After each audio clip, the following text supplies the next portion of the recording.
afternoon, everyone.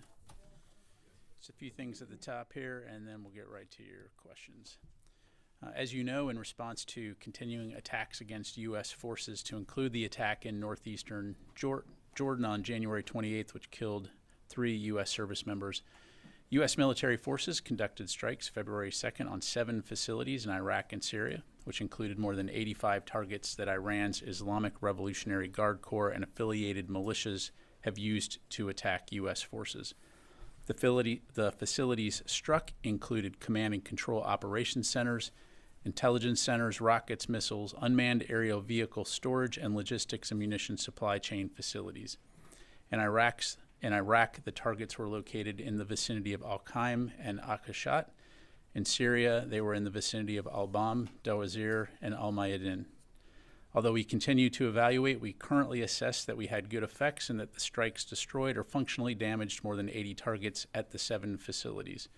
The number of casualties is still being assessed. As Secretary Austin highlighted in his statement, this is the start of our response, and there will be additional actions taken to hold the IRGC and affiliated militias accountable for their attacks on U.S. and coalition forces. We do not seek conflict in the Middle East or anywhere else, but attacks on American forces will not be tolerated, and we will continue to take all necessary actions to defend the United States, our forces, and our interests. Separate and distinct from the U.S. strikes in Iraq and Syria are the multinational actions we took on Saturday as part of ongoing international efforts to respond to increased Iranian-backed Houthi destabilizing and illegal activities in the region. On February 3rd, the militaries of the United States and the United Kingdom, with support from Australia, Bahrain, Canada, Denmark, the Netherlands, and New Zealand, conducted additional strikes against military targets in Houthi-controlled areas of Yemen. These strikes were intended to further disrupt and degrade Houthi capabilities to conduct their attacks against U.S. and international vessels lawfully transiting the Red Sea. Coalition forces targeted 13 locations, striking 36 Houthi targets associated with the Houthis' deeply buried weapons storage facilities, missile systems and launchers, air defense systems and radars, all capabilities Houthi militia have used to attack international merchant and naval vessels in the region.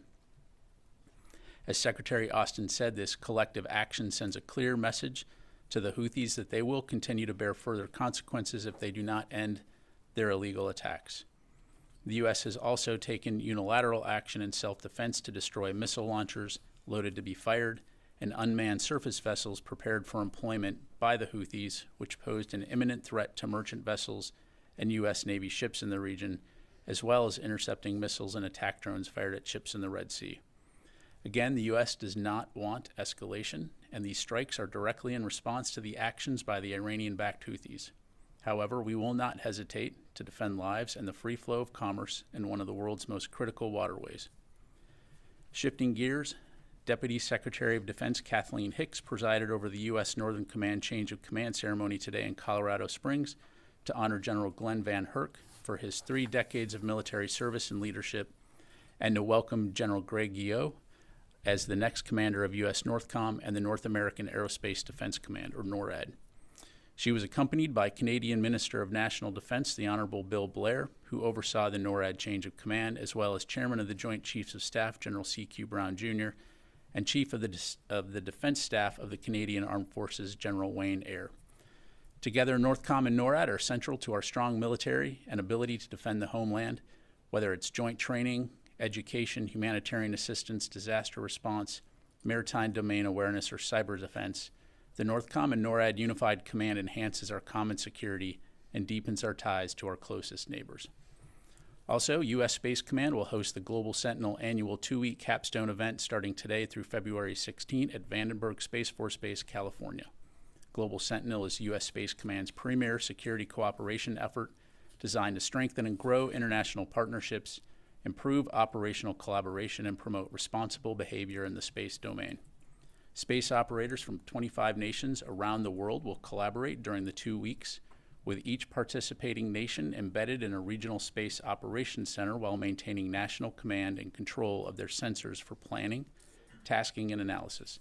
For questions on the exercise, I'd refer you to U.S. Space Command Public Affairs.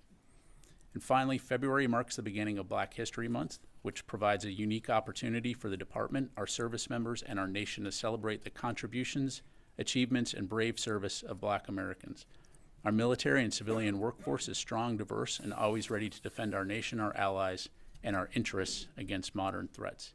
This month and throughout the year, we will reflect upon and honor the service and sacrifice of Black Americans who continue to lead, impact, and shape our nation's rich history and future. And with that, I'll be glad to take your questions. We'll go to Associated Press, Lita Baldor. Thank you, Pat. It's been 3 days since the strikes on Iraq and Syria. Can you at least give us some general assessment as to whether there were indications that there were enemy combatants at those sites that could have been killed or injured? And I mean, there's got to be at least some sort of initial assessment that says there were people at those places or there weren't. And then just secondarily, I think Jake Sullivan yesterday talked about seen and unseen U.S. military responses to the U.S. responses to these ongoing attacks. Can you say whether or not any of the unseen responses have already occurred? Thanks, Lita. On your first question, I don't want to get ahead of Central Command's assessment. I think it is fair to conclude that there likely were casualties associated with these strikes. But to ensure that we're providing accurate information, we need to allow time for Central Command to continue to conduct its assessment, and certainly we'll keep you updated as we have new information to provide on that front. As it relates to actions that we're taking, again, I'm not going to have anything to provide for you beyond what we've put out in our statements. And then were any of these attempts to get HVTs in any of those locations that you think may or may not have been successful? Lita, what I would tell you is that what we've put out in our press releases is what I have to provide on that front. Jen. There have been 3 attacks by Iranian proxy forces in Syria since Friday. You say that the assessment is that the strikes on Friday night had good effects. How can you say that when there's 3 more attacks? What will the response be? And are the troops at those bases, those outposts, allowed to leave the base and to pursue those who are firing rockets and drones at the bases? Yeah, so a couple things, Jennifer. So first of all, on your last comment, our forces will always maintain the inherent right of self-defense. So if they need to take appropriate actions to defend themselves, they will, and you've seen us do that in the past. In terms of attacks in Iraq and Syria since we took these strikes on Friday, I'm actually only tracking 2 incidents. There was one attack on Saturday, February the 3rd. That was 2 rockets that were fired at MSS Euphrates in Syria with no injuries or damage reported. And then I'm aware of one yesterday, February 4th. This was a one-way attack drone that landed several kilometers from MSS Green Village. Also in Syria, again, no reported U.S. injuries or damage to those facilities. Again, the strikes that we took on Friday were in response, as I highlighted in my topper, to the attacks on U.S. forces at Jordan. And again, we'll take necessary action to defend our forces. But Pat, I believe that there was a 3rd strike that killed 6 SDF Kurdish fighters. I think the one you're referring to is the latter one that I highlighted. And I am aware of those reports of Syria Democratic forces killed in that strike. But I'd have to refer you to them to talk about that. Not on a base where U.S. forces were. It was in the vicinity of Green Village. Let me go to Dan, I'll come to Carla. Could you tell us, in the Red Sea, does Iran continue to supply weapons and intelligence to the Houthi forces in Yemen? So Dan, I don't have any specific intelligence to read out to you here, nor would I, other than to say that we know that Iran, of course, provides resources to the Houthis to include training, funding, equipment. And so, again, and they're not the only ones, right? I mean, they have proxies throughout the Middle East. Again, we recognize that, and we're going to continue to call on Iran to cease supporting these types of actions that we're seeing from proxies. And again, we'll continue to take appropriate action to protect our forces. Related to that, there was a ship called the Bishad, I'm sure you've heard of it, in the Red Sea, and Iran issued a warning saying the U.S. should not target this ship. They claim it's a counter-piracy mission ship. but it's widely believed that is actually a spy ship effectively providing electronic intelligence to the Houthis to help them spot targets. Is that a target that's off limits? So first of all, I'm not aware of the U.S. targeting the Bashad. We are very well aware of the Bashad. As you've heard NavCent talk about before, it's pretty standard for Iran to have a ship in the Red Sea conducting operations, as you've highlighted. So that in and of itself is not unusual. And again, we're there, again, to support freedom of navigation, to work with the international community to ensure that vessels can safely transit this waterway. We are not there to seek confrontation or war with Iran. But if our forces are threatened, we will take appropriate action. I'm sorry, let me go to Carla and I'll come to you, Tom. A few follow-ups. I am aware of a single rocket attack that happened today in Syria, MSS Euphrates. If you could take that to confirm that to us following this briefing, I would greatly appreciate it. I want to follow up on Jen's question about the attack at Omar oil field. How close were U.S. forces? Were there any U.S. forces that were with the SDF when they came under attack? Yeah, I think I answered that. So I'm not aware of any U.S. forces that were with the SDF at the time. This was this one-way attack drone landed several kilometers from Green Village. Okay, and then is it safe to say that at this point no militant commanders were killed in any of the strikes over the weekend in Iraq and Syria? I know you're still doing an assessment, but yeah, so Carla, again, I don't have any information to corroborate that, but again, we're continuing to assess.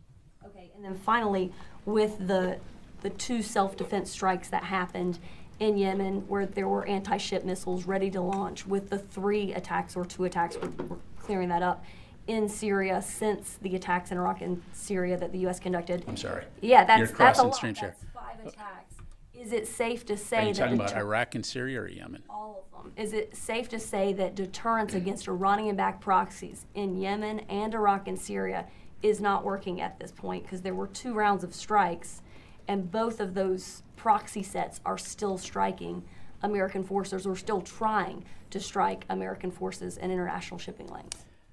Okay, so as it relates to Iraq and Syria, again, I'll just allow me to take a step back here. Again, our forces are there to conduct the Defeat ISIS mission. If our forces are attacked, we will, and in this case, when our forces were killed, we will take appropriate and necessary action. And as I highlighted in my topper, our responses are not complete. Again, I'm not going to telegraph or discuss what that may be, other than we'll conduct that at a time and place of our choosing. That is our focus. When it comes to the Red Sea, our focus is on working with international allies and partners to ensure that mariners can transit the Red Sea safely. Our focus when it comes to striking Houthi targets is to disrupt and degrade their capabilities. We don't seek an escalation with the Houthis. We're not at war with the Houthis. We're not seeking to go to war with the Houthis. But if they continue the attacks, we will continue to disrupt and degrade their capabilities. So they have capability. It would not be surprising to anyone if they attempt to conduct attacks in the future, but when they do, again, we'll take appropriate action, as we have been doing. And when we see an imminent threat to mariners, we will also take appropriate action, as in the case of the self-defense strikes. Let me go to Tom, then I'll come. Yeah, I need to get to some other questions. You hit 13 locations, 36 targets. 5 hours later, the Houthis fired a missile, and then more followed the following day. So what does that say about the effectiveness of U.S. strikes? And what are the consequences? Because they're already firing after your efforts. Yeah. Well, the Houthis live in the same physical plane that we do, and they have a finite amount of capability. And the question is, how much of that capability do they want to sacrifice to a doomed cause? Because, again, we'll continue to diminish and disrupt that capability in the sake of working with international allies and partners to ensure that mariners can safely transit. It's a doomed cause because they're still striking. Well, I'll leave that to the Houthis to address. But again, they do have a finite amount of capability, and how much do they want to continue to sacrifice that capability for the sake of achieving something which ultimately will fail. Let me go to Missy. Hi, thanks, Pat. I have 2 process requests and then a question. On the process, is it possible to CENTCOM has been putting out the report, the Houthi attacks when they do their, but we haven't got, unless I'm missing it, we're not getting the same for the Iraq-Syria requests regularly, attacks by militants on American personnel or facilities in Iraq and Syria. It would be great if we could get the same on that. And also just a request again to see if we can get on the strikes on Yemen and then on Iraq and Syria, just get in the vicinity of locations, because that makes it a lot easier for us to cross-check stuff that we're hearing from the region. And then my question for you is, can you talk a little bit about how the department is seeing the fact that you're conducting these strikes in Iraq and Syria and against these Iranian-linked militants, but those militants are on the payroll of the Iraqi government. How are you guys approaching that fact? They're officially part of Iraqi security forces. Some of the sites that you're hitting are described as joint facilities that are used by these, officially, again, part of the Iraqi security forces. How are you all thinking about that? And what's the dialogue with the Iraqi government about that? Obviously, they've made their unhappiness known. Yeah.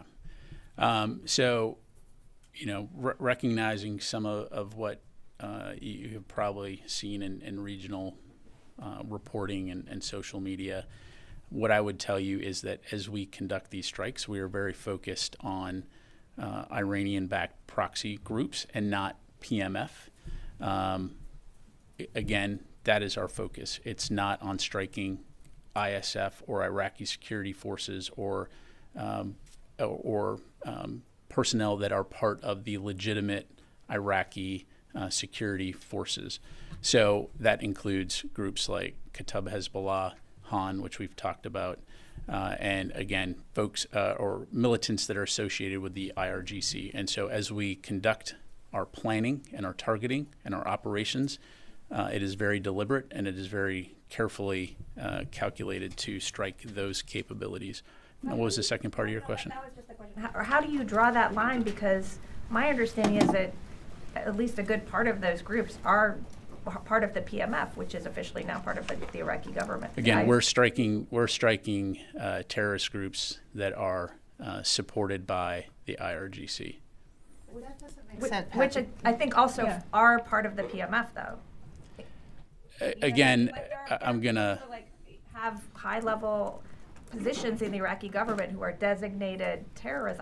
As I understand it, the folks that we're striking are not part of the PMF. So can I just follow up on what Missy's asking? Because the Prime Minister of Iraq went to visit wounded militants who were injured in attacks by the U.S. military, and they were part of the PMF. Or, if that was not the case, that's what the statement from the Iraqi government was. If they were not, he was visiting what you're calling sort of Iranian proxies that are technically. Yeah, I can't speak to the Iraqi Minister of Defense. Again, we've been very clear in terms of what the groups that we're targeting and the capabilities that we're targeting that are associated with the IRGC and Iranian-backed proxies who are facilitating and conducting attacks on U.S. forces, and that is our focus. Obviously, when it comes to the Iraqis, Iraqi security forces, and the Iraqi government, Iraq is a valued partner. Continue to work closely with Iraq on counterterrorism efforts, and I'll just leave it at that. Tom. Thanks, General. Iraq is a valued partner. Why didn't you tell them ahead of time that this strike was coming? Has that fact strained bilateral relationships, in particular in the context of the ongoing talks? And then I had a second shorter question. Yeah, thanks, Tom. Again, I won't speak for Iraq. As I highlighted, they are a valued partner. We'll continue to work closely with them, consult with them closely. We have consistently communicated to the Iraqis and others that we reserve the right to defend our personnel from attacks by Iranian-backed militants in Iraq, which is what you saw on Friday. And I'm sorry, your second question? Yeah, just going back to Friday strikes, and I know that we were told that the most of the capability came from B-1 bombers from the US. Were there any jets launched from the Middle East? Or was it all from the US? No, there were U.S. fighter aircraft that participated from within the U.S. Central Command area of responsibility, but for both operation security reasons and diplomatic reasons, I'm just not able to go into more detail. Thanks. Yes, sir. Yeah, staying on Iraq, the Iraqi government talking about that you targeted the Iraqi security forces. This is what they say. So, and they summoned the U.S. ambassador in Baghdad and gave a letter in protest of that attack. So also they say that there were attacks on the residential buildings and citizens' property, and casualties were civilians included. So based on your initial assessment, have you targeted any residential buildings and citizens' property, and also were any civilians killed in that attacks? So again, I'm not going to speak for the Iraqi government. I think we've been very clear in terms of what we targeted, and these were facilities that have been used or are being used by the IRGC and affiliated militias to attack U.S. forces. And I spelled out very specifically what we targeted: command and control operations centers, intelligence centers, rockets, missiles, unmanned aerial vehicle storage and logistics and munition supply chain facilities. And so, again, our focus here is on attacking capability that have been used by these groups. And today there were a meeting between the Assistant Secretary of Defense for International Security Affairs with a delegation from Iraqi Kurdistan. So have you touched that issue with them, and what was the main discussion of that meeting? Yeah, I just don't have any insight to provide on that, sir. Thank you, General. You just touched on, but your strikes in Iraq result in anger and condemnation by the Iraqi government. So the secretary or any guys from the Department of State talk to Iraqi officials and your counterparts in Iraq? Yeah, I can't speak for State Department. I'd refer you to them. Obviously, we have a U.S. embassy there. I'd refer you to State to talk about that. And again, look, Iraq, as I highlighted, is a valued partner. Our forces have been attacked in Iraq and Syria, and now Jordan, and we have been very clear that we will take necessary and appropriate action to respond, and we will continue to protect our forces. Let me go to the phone here. J.J. Green, WTOP. Yeah, General, thank you for this. Considering how the Houthis and the Islamic resistance umbrella groups have been responding to the strikes that the U.S. has launched in response not just to what took place in Jordan, but in response to what's been happening in the Red Sea and other places, how are these continued attacks impacting the U.S. plans to launch strikes? We've been hearing that there isn't a wider conflict. You don't want one, but it looks as though they're trying to push that towards push everything towards a conflict, a wider conflict. Yeah, thanks, JJ. Well, I mean, I think you're right in the sense that we do see these groups attempting to exploit tensions in the Middle East to serve various ends. In the case of Iraq and Syria, as I've highlighted before, we know that these groups have a stated goal of compelling the United States to leave the region. Again, U.S. forces in Iraq at the invitation of the government of Iraq and our forces in Syria, both of our, in both locations, were there to support the lasting defeat of ISIS, and that will continue to be the focus. In the Red Sea, we've seen the Houthis continue to conduct strikes against international shipping and naval vessels affecting over 50 nations. And so we have a duty to respond to that and ensure that mariners can safely transit this waterway in the name of freedom of navigation. And so, again, we'll continue to stay focused on that. But it should be very clear that our goal here in both situations is to ensure security and stability in those regions. We're not seeking to escalate, but if our forces are threatened, as I've highlighted, we will respond appropriately. Let me come back into the room. Ashley. I wanted to follow up on the analysis into what happened at Tower 22. Where does that stand? Have you identified a group? How did the drone get in? Yeah, so I'd refer you to CENTCOM for any updates in terms of their review into the attack. As has been highlighted, we know this, according to our intelligence community, the Islamic resistance in Iraq is, the umbrella group is responsible. But again, bears the hallmarks of a group like Kataib Hezbollah. But again, that continues to be reviewed. On the counter sort of offensive in Iraq and Syria right now, could you sort of broadly lay out what are the goals and the measures of success? In terms of our response, yeah. So our goal is to conduct the Defeat ISIS mission in a way that's safe and secure for our forces that are in the region. As I've highlighted, if we continue to be attacked, we'll take appropriate action to defend our forces. With the counterattacks coming back, I mean, is that success? Again, we're going to take necessary actions to protect our forces. It's not unusual. I mean, you've been following this for a very long time. Whenever we conduct strikes, it's not unusual to see some type of immediate reaction, whether it's lobbing a mortar into the air just to say they did something. That said, again, it's dangerous and it's provocative and it's destabilizing. So if our forces are threatened, we'll take appropriate action.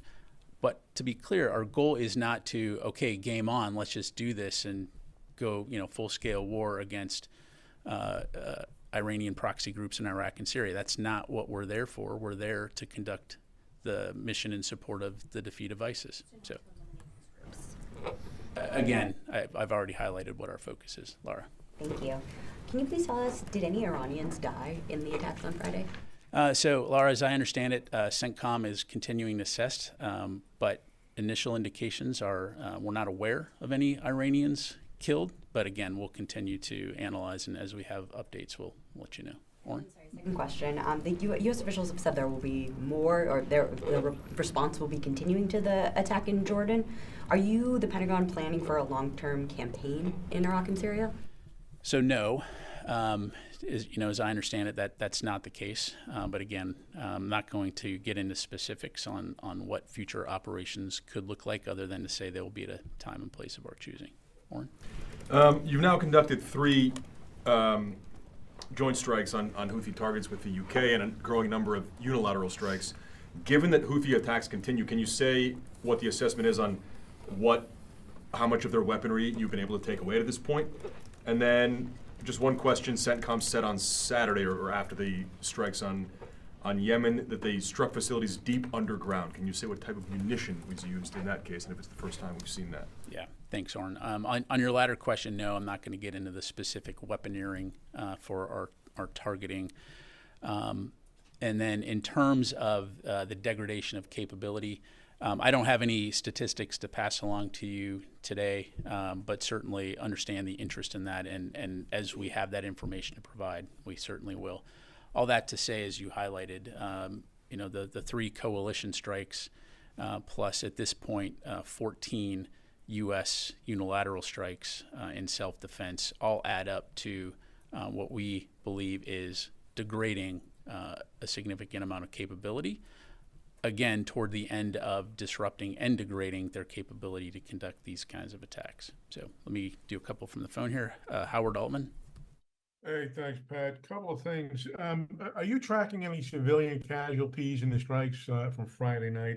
And then, is the U.S. plussing up or adding troops to Syria from Iraq as these attacks continue?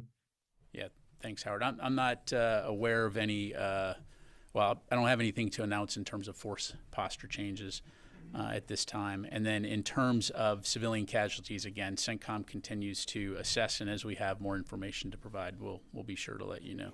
Again, as we conducted these strikes, as always, we took significant measures to minimize or mitigate any potential civilian harm. But again, as we have updates, we'll be sure to provide those. Let me go to Heather, USNI. Hi, thanks so much. Just to follow up on the strikes on Yemen, it seems that every time that the U.S. is constantly striking Yemen, and then Yemen or the Houthis then strike back on ships. So, is the United States having any effect on deterrence? It seems like the Houthis have come out and said that they're going to continue to do this until Israel stops bombing Gaza. So I guess what is the next steps here with the Houthis? Again, Heather, the focus here is on disrupting and degrading their capabilities to conduct these kinds of attacks. So we do assess that we are having an impact on their capability. Certainly everyone would like to see the Houthis stop these attacks, and we continue to call on them to stop immediately. But if they don't, we will continue to take appropriate actions to not only defend international shipping and mariners transiting the Red Sea, but also continuing to degrade and disrupt their capabilities. Thank you very much, Phil. In the wake of the January 28th attack on the outpost in Jordan, has the U.S. military taken any steps in particular to improve safety for U.S. troops there or at other bases in the region? Yeah, thanks, Phil. So, broadly speaking, we're always going to take steps to protect our forces. As I'm sure you can appreciate, for operation security reasons, I'm just not able to go into specifics on what that may be, other than to say I can assure you that this is top of mind, not only for the Secretary of Defense, but also for General Carrillo. But not asking any specifics, I just asked whether you've done anything. We've taken appropriate measures, but that's about as specific as I can get. Okay. And then you said to Laura that that this was not an open-ended campaign, but I think a lot of people are wondering whether we're talking about a period of days or weeks, or whether or not we'll even know when this counter attack is over. What clarity can you provide? Yeah, again, we've been very clear that we are going to take appropriate action in response to the deaths of 3 of our service members, multiple wounded, and that we hold those accountable. Again, for operation security reasons, I'm just not going to go into timelines or forecast potential actions, again, other than we will conduct those operations in a time and manner of our choosing. Let me go to Constantine, do a couple more. Thank you, Pat. Just to follow up on Phil's point, I mean, so when these attacks all began in October, yourself, you announced that, we were sending units of Patriot and THAAD batteries to bolster air defenses in reaction to those strikes. Now, we're not getting any specifics. Is there a reason for that shift in messaging? Yeah, especially as we've seen these attacks. I just don't want to telegraph and highlight capabilities at these individual installations, especially when we have forces in harm's way. And as you recall, when we announced those deployments, those were coming from the United States into theater, but what we didn't tell you was specifically where those capabilities are going, and how they were going to be employed. And so again, if I'm one of those troopers on that base, I don't want to necessarily broadcast widely what capabilities we have, what capabilities we don't have. Also, those announcements included a significant number of forces associated with them, which is why we announced those deployments. And then just one last quick follow-up. Does the Pentagon feel that it has sufficient anti-drone capability in the theater right now? Again, I'm not going to get into readiness levels other than, we obviously understand that counter-drone is a significant requirement and something that I can assure you is taken very, very seriously. Will. Just to follow up on the questions on the duration of the strikes in this campaign, will the U.S. strikes continue as long as there are attacks on American personnel? Is that the end game to get this to zero? How is that defined, really? Well, we're going to take whatever necessary actions are required to protect our forces. Again, I don't want to get into hypotheticals. I don't want to predict the future. You have U.S. military forces that are there focused on the defeat ISIS mission. If those forces are threatened or harmed, we will take appropriate action. I'll just leave it at that. Fadi. Thank you, General. And then Mike. I want to go back to the Iraqi government statement that they put out. They called or described the strikes as act of aggression. They talked about the loss of 16 martyrs, including civilians, and 25 injured, damage to residential buildings and citizens' property. Can you confirm from the podium that no civilian harm occurred in these strikes in Iraq? Yeah, thanks, Fadi. I think I've answered that. We're continuing to assess. We always will take any reports of civilian casualties seriously, and we will provide you updates as it becomes available. At this point, you can't rule out this. Again, CENTCOM's continuing to assess it. And then, so the same statement said the international coalition has become the reason for endangering security and stability.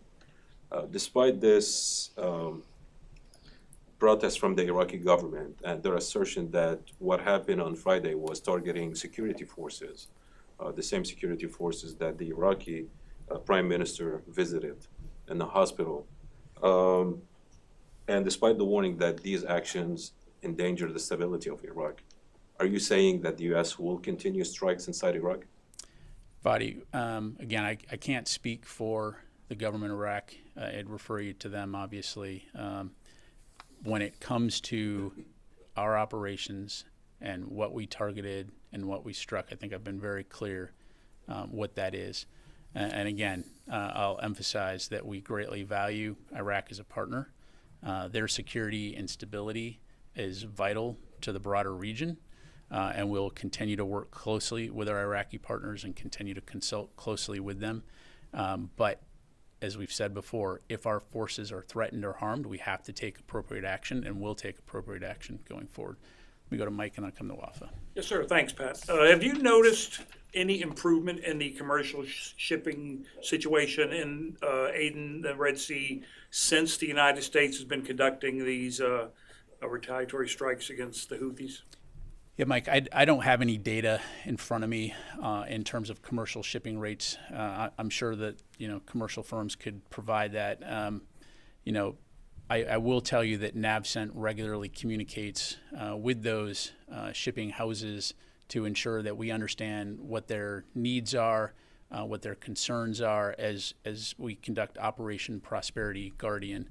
I am aware anecdotally of reports, as you know, of some companies choosing not to transit the Red Sea. But for those that do, Operation Prosperity Guardian, which is a defensive coalition, is there to ensure that there is joint security patrols in the vicinity should there be a requirement to defend those ships. So that will continue to be what we stay focused on. Wafa. Thank you, General. I have a follow-up on Iraq and then a different question. Has the HMC held any meetings since Friday strikes? So, what I would tell you is that, as I understand it, the U.S. Embassy and CJTF OIR continue to remain focused on working with our Iraqi partners regarding, the HMC. But in terms of timelines and for meetings, I know that they'll continue to stay focused on that, but I just don't have any updates to provide in terms of when those actual meetings will occur. Jake Sullivan yesterday ruled out, or didn't rule out actually, strikes inside Iran. Is this an option that's being considered as part of the response to the January 28th attack? Well, I'm not going to speak for Mr. Sullivan. I think his words speak for themselves. As I highlighted earlier, we're not going to talk about or forecast any potential future operations other than to say there will be additional responses and that those will be at a time and place of our choosing. I would also, again, emphasize that we are not seeking escalation in the region, just the opposite, but that we won't hesitate to protect our forces. When it comes to Iran, red lines cannot be crossed because the risk of... Again, I think I've been very clear what our focus is, and I think we've been very clear from this podium that we, the United States, the Department of Defense, do not seek war with Iran. But if our forces are threatened or attacked, we will take appropriate action. Time for a few more. We'll go to Jared, and then we'll finish here with Janie. Thanks. So on these separate efforts in Iraq and Syria, and then on the other hand, with the Houthis in Yemen, not to belabor the point, but if I can ask it a different way, is the department sufficiently confident in its intelligence on Houthi materiel and supply lines that these strikes can successfully attrit their capabilities in the coming months? Yeah, so Jared, what I would tell you, so first of all, I'm not going to talk about intelligence. Second of all, our goal is not to completely eliminate the capabilities of Houthi forces. Our goal is to disrupt and degrade their ability to conduct these attacks. Okay, and as it relates to ensuring that international shipping, naval vessels, mariners can transit the Red Sea safely and securely, in accordance with freedom of navigation. That will continue to be our focus.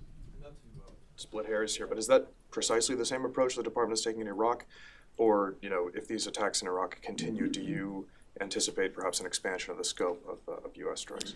Again, look, I'm not going to get into hypothetical situations other than our focus is on the defeat ISIS mission. If our forces are threatened or attacked, we will take appropriate action. Last question, Janie. Thank you. As you know, the North Korea continues to launch cruise missiles. How is the information sharing between the United States, South Korea, and Japan working now? Well, as you know, we have excellent relations an excellent relationship between the United States, Japan, and the Republic of Korea, and we will continue to share information as it relates to regional security and stability.